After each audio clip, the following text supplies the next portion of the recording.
We're new tech.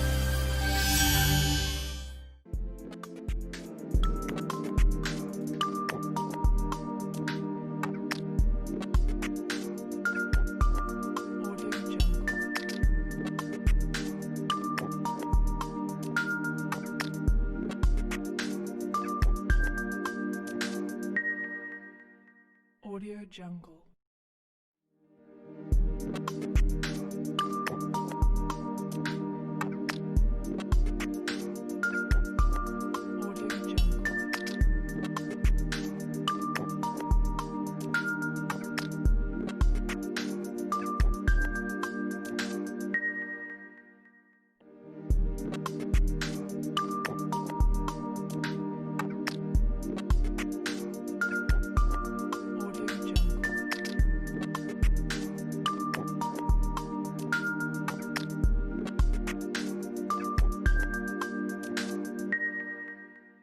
Audio Jungle.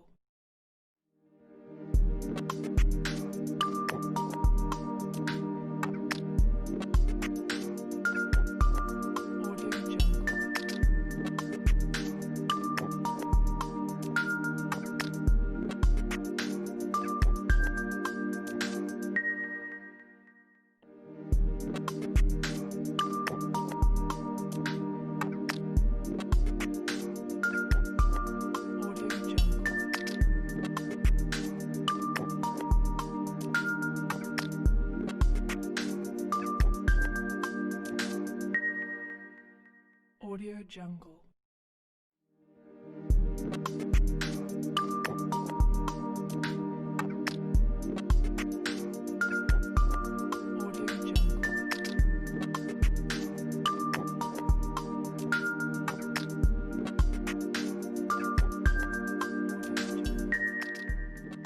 Let's move on to NDI 4.0. So NDI 4, the first thing we're going to have is codec enhancements. And it's faster on the same CPU, which really just means it uses less CPU power to get the same thing done. It's higher quality, so we're always tweaking the encoding to deliver a better final output. And I know some people maybe ask how that exactly is possible, that you can make the encoding better without necessarily increasing the bit rate, right? It sounds like the only way you should be able to make encoding better is by increasing the bit rate. But the way that this is possible is because when you encode video using any of the major codecs out there, encoding is like a language. And it really comes down to as to how well you can use that language. I could have two books written by different authors, both written in English, and one can describe a story in 300 pages and just do an okay job with it. And somebody else could describe that same story in 50 pages, but make it much more, with just the wording they use, a much better story, right? They've taken better advantage of that language. And that's kind of the same concept here. When you encode video, it's a language that describes how to encode. And really what you have is a decoder that understands the language of how to decode what's been compressed already and produce that final output. So based upon the language of the decoding, if you're able to optimize your encoder, you can make your encoder improve it. You can make it speak in a more elegant manner, if you want to think of it that way. And therefore, even at that same bit rate you were working at before, the final output is better because you've written a better picture, if you want to think of it that way. So that's something we're constantly working on, is trying to improve the quality of this. So you'll find that with NDI 4.0, again, it's going to use a little less CPU. It's going to produce a little bit better output just because of the enhancements in there. We've also optimized the 16-bit support, and really NDI has had 16-bit support in for a while, but the software development kit has never really provided access for developers to take advantage of that directly. Starting with NDI 4.0, the software development kit now opens this up. So now third-party developers can add, 16-bit per pixel color support into their applications. And where this really, I think, becomes important is with HDR being something that I know people are asking about. This will allow you to pass HDR information through the NDI codec. Now, I don't want to get ahead of myself there and make it sound like just because it's here that magically makes HDR work. It means that the possibility exists. The applications in question still have to understand how to deal with that extra information. So while we now have the ability to add 16 bits per pixel, and NDI will, certainly make systems connect using that, if you are passing HDR information, it would be a requirement on the application, both encoding and decoding, to know what kind of HDR you're implementing. So it's more of a future thing that now this can be taken advantage of, and NDI 4.0 is open that up to allow us to head in that direction. The next enhancement is NDI HX version 2.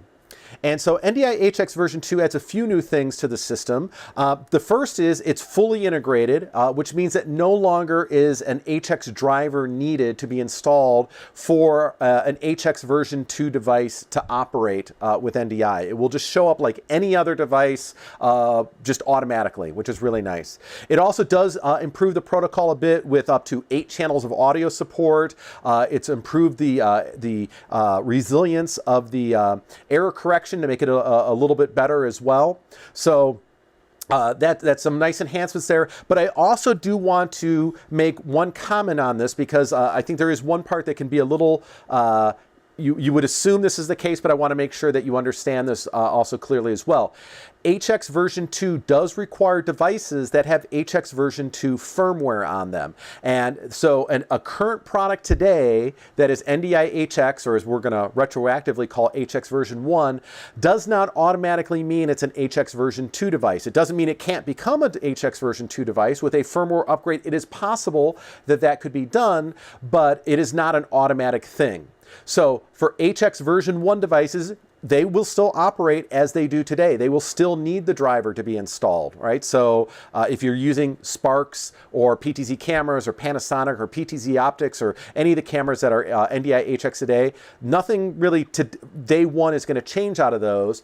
But as we go forward, it's potentially possible that new firmware could be released for these devices, bringing them up to HX version 2, and then the driver is no longer needed, along with some of these other capabilities being added to it. Now, I've also been told that there are minimum requirements in performance for a device to be compatible with HX version 2. So it is possible that some existing devices out there might not be upgradable to HX version 2. I do not know which devices those are, so I can't say specifically this or that will or will not be able to be, but just keep that in mind, that current devices are still HX version 1. HX version 2 is an improved version. Some devices might move up. Some devices might now be made available as HX version 2 when they come out. And in the case of some devices that are not upgradable, it doesn't mean that you won't be able to use them, right? You'll still be able to use them just as you can today. So you'll still have that capability. But I just want to make it clear that HX version 2 is a new thing, that is an upgrade to these devices, so that you don't just assume that everything today just magically becomes the new thing, because that does require a little bit more than that to happen. All right, the next new feature that you'll find in NDI 4.0 is what's called the Discovery Server. And this is a new method that allows for kind of larger installations to have a more centralized method of discovery. Now, first of all, you don't have to take advantage of this feature if you don't want to. So probably for a lot of people out there, this is not something they will probably need. If you're running a smaller setup, and let's just say a TriCaster and some Spark units, maybe an NC1IO, right? Maybe a 3-play, right? So it's a few systems all talking, a CG box. That probably is not at the point where you necessarily are going to see a huge difference by using a Discovery Server or not. I'm not saying you can't use it if you didn't want to, but you probably will say, I don't really see a difference here on a small setup. People who are going to see a difference difference with Discovery Server, are with very large setups. So if you have hundreds of channels, and we do have customers out there that have over 600 channels of NDI on their network, in those kind of situations, Discovery Server is going to help. It's going to give you a separate application that allows you to point your devices to this, and then it makes it much quicker for NDI devices to see each other, right? They don't have to go out and find each other in the network. This Discovery Server will manage all the devices out there and make it faster for them to see each other. It also can be beneficial in a few other ways as well. If you happen to be on a network where multicast is disabled, because the discovery mechanism of NDI uses multicast, that means that in those environments you now have to drop down to using the remote configuration options in NDI Access Manager, which means you have to go to every single device, configure them for all the other devices. If you add a new device, you have to go to every single device and add it in. So it can be a little bit tedious to manage that. Or if you're trying to run across subnets, which again is something you can do with NDI Access Manager, but maybe that's something you do quite often and you'd like to simplify that process, then you will also find the Discovery Server an easier way to operate, because you'll be able to just point a device to the Discovery Server, and then at that point you're done. Every device that gets pointed to it will be able to see every other device automatically, and it's instead of going through and trying to manage a list and keep the list up to date on multiple devices, all you need to do is type one IP address in and be able to do that. And I will show that shortly as to kind of how that works here. Now, Discovery Server, just so you know, is included with the NDI SDK. So if you want to get this, it is something that you have to sign up for the SDK. The software SDK is free, so it doesn't cost anything, but that is where you will find this application if you want to take advantage of it. One last thing, since we're going to be in a process initially where not everything is going to be NDI 4.0 out of the gate, right? You're going to have some products that are still running an older version of NDI and some running NDI 4.0. So, it might take a little bit of time for everything to get updated. That has been addressed with this as well. And so what will happen is that all products, whether they're connected to NDI server or not, will see either NDI server sources or sources that are not part of NDI server. In other words, if you have some stuff that's not updated yet to talk to NDI server and some products that are, you can connect the ones to NDI server that are, and you'll be able to talk to them, while you'll still be able to see devices that are not part of NDI server, right? So the input side supports both methods of communication simultaneously. However, the output side, if it will only work one way or the other. So a product is either configured not to use NDI server, in other words, how it would come normally, and then it would just be the normal NDI as you're used to using it, where it's auto discovery on the network. If you connect a product to NDI server, its output will only communicate to NDI server. In other words, only other products that are connected to NDI server will be able to see the output from that system. So do keep that in mind based upon what products you're using as to whether or not you are able to implement NDI server right away, or if you might have to make sure you've got everything set the way you want. Again, with the way it's set up, it really shouldn't be an issue because you should be able to migrate things over, but it's just good to know what exactly happens there so that if a certain product needs to be certain by some other product and one of them can be upgraded and the other can't, maybe you might have to set things up a certain way, but I think for the most part they have it set up in a way that should allow you to kind of move products over as they become available for NDI 4.0. And I would expect that NDI 4.0 will be adopted fairly quickly into new applications once it's released. All right, the next change is the transport mechanism. And with the transport, let me kind of give the history a bit of how NDI has worked through the versions. So when NDI version 1 first came out, and this is actually from version 1 through version 3, it used what was called a TCP mechanism. And this was nice because TCP is a very well-defined protocol on an IP network. It allows, because it's so well-defined, network cards can take advantage of error correction in it, right? Because the error correction is a known mechanism how it works. So not only do you have the networking and the network stack in your computer, but your network card card can actually offload some of the work from your CPU. So this was a great thing about the first versions of NDI and why it used TCP. We then changed that starting in NDI 3.5 up through 3.8, I guess if you want to say, to UDP communication. And UDP is a different method of communication that allows you to send packets over the network, but there is no, by default in UDP, there is no built-in error correction mechanism, right? It's just a matter of the packets are sent and you hope they show up on the other end. So because we need to have some reliability added in if we're going to use a UDP mechanism, we added what was called forward error correction into NDI. And this allows you to send an NDI signal over a network. Some additional data was sent, which was this forward error correction information with that data as well. And then if a packet didn't make it to the destination, it wasn't a problem. NDI could use that forward error correction data to reform the video image and still give you a signal. So that worked great. And one of the big advantages with UDP is that it makes it a little more compatible with high latency connections. And typically on a local area network, this isn't a problem, but you know, some people were trying to do some longer distance connections, and UDP is a little more advantageous for that type of connection. However, you know, there is the other side of that coin, which is that with forward error correction data, we have to send additional information with NDI all the time, all right? Because you don't know if a packet's going to be lost or not, so we need to send the forward error correction data 100% of the time. So that did increase the bandwidth of NDI, not a lot, but a little bit because of that extra data in there. Also, because forward error correction data is not anything built into the network card, it is a CPU process, and you know, NDI uses an extremely efficient CPU version of forward error correction, but nonetheless it is some additional overhead involved.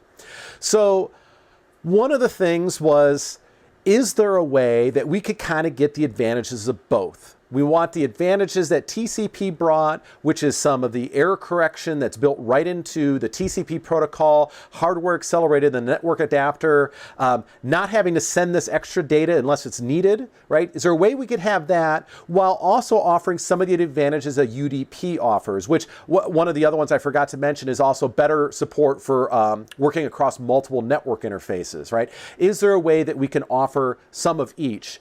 And NDI 4.0 offers that in what's called multi-TCP.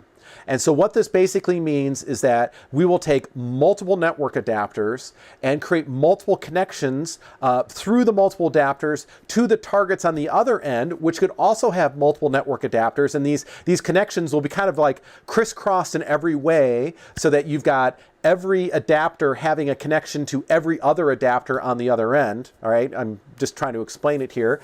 And then we can send data through all of those connections, giving us that kind of striping across the connectors as necessary, while also still benefiting from hardware acceleration in the adapter and the ability, and the reason that we don't have to send forward error correction all the time. So it actually lowers the bit rate a tiny bit. It further increases performance because the network adapter can assist, while we still get some of the UDP functionality out of it as well, with improved data across multiple interfaces in there. So that will become, in NDI 4.0, the default method of communication going forward. Now, just like every version of NDI previously, it is backwards compatible with previous versions. So as you're upgrading systems, if everything is not upgraded to NDI 4.0 right out of the gate, that's fine, right? We'll still talk to NDI 3.5 and 3.8 systems, or even older NDI systems that are even using the old TCP mechanism. Everything's designed to be compatible, but once you get everything up to NDI 4.0, this can automatically be taken advantage of and will further increase the performance of NDI across your network. Now, that also being said, I do want to make one last point, is that there are some customers out there that still might benefit from the previous version of NDI communication, which is the UDP with forward error correction. And this would typically be people trying to do high latency connections, because in that case, that method of communication is still honestly going to be best. And with NDI 4.0, you will have the ability now to change that if necessary. necessary. So it's going to default to this new multi-TCP, which I think for the vast majority of customers will be seamless and really what they want to use. But if you are in a situation where you found that the previous method of communication worked better for you, I will show you shortly how you could change that back to use the UDP with forward error correction. Okay, the next one, recording. So recording is a new functionality that's really been integrated into NDI. Recording is now kind of just a built-in feature that NDI 4.0 can take advantage of. Some of the big advantages here is it's recording with no recompression, right? It literally takes the NDI codec, writes it right into a file, which means there's very little computer overhead involved from a CPU standpoint to record these files. I said from a CPU standpoint because there is still disk performance and performance on your network that does have to be accounted for. So while we have removed probably what was the dominant limiting factor, which was, you know, you only had so much CPU performance to determine how much stuff you can do, we've now removed that, which will certainly let you record more, but do take into account that the other factors do play a role and you do have to account for them. So just because the CPU might not have a lot of activity going on it, you still got to be able to get the data in and out to the disks so that you can record it. So no recompression. Because it's NDI, it supports all the aspects of NDI. It's resolution independent, it's frame rate independent. It would support things like recording with an alpha channel, right? All of that can be done. It also does include synchronization in it so that if you're recording multiple channels, the timing information that NDI uses internally is recorded into these so that you can actually maintain some of that timing relationship between multiple records, which is really nice.